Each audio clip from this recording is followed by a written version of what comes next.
Is it permissible for me as a delivery driver to deliver food that may contain non-halal meat in a non-Muslim country? I have a written answer of this, of the same question on Seeker's Guidance, so you may refer to it there, bi'idhnillahi ta'ala.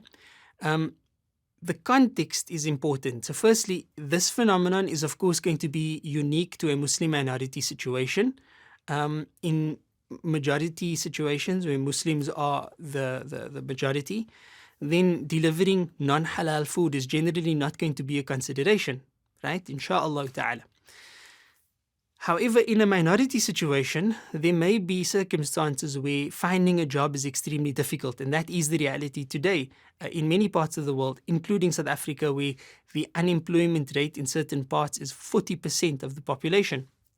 So under such circumstances, people may be left with few choices, and being a delivery driver, especially for items such as food and the like, tends to be a job that is more accessible than most other jobs. It requires a license, a basic good reputation, and that's, when I say a license, I mean a driver's license.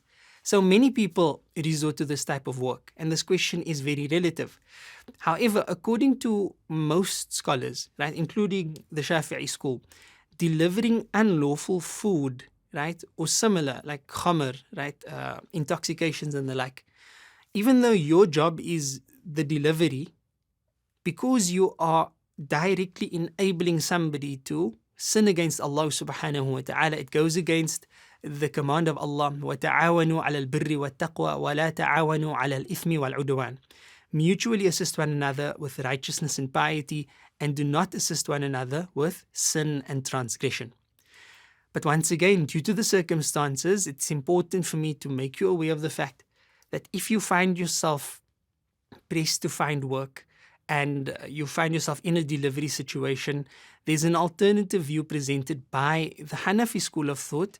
We have an answer for this view by Shaykh Faraz Rabbani. Now, I'm not a Hanafi scholar, but the answer has been written by a Hanafi scholar, a renowned Hanafi scholar. Shaykh Faraz Rabbani's answer may be located. I've linked to it within my own answer, and then of course you may search for the Hanafi view on seekersguidance.org as well, where it is permitted based on the type of interaction with the unlawful, not being a direct one, not being the core purpose of one's work. Wallahu subhanahu wa ta'ala a'lam bis-sawab. For those who are in that situation and you wish to take the more strict approach, or the approach of the majority in this case, then you are not obliged to leave off your work instantaneously and put yourself in harm's way. Instead, you are responsible for actively looking for alternative employment of a similar type of economic income. And once you find that, then you should leave off the work as soon as possible. But to put yourself in a difficult or dangerous situation where you have no income, this is not something that the Sharia is going to burden you with, and Allah subhanahu wa ta'ala knows best. لا إله إلا الله محمد رسول الله.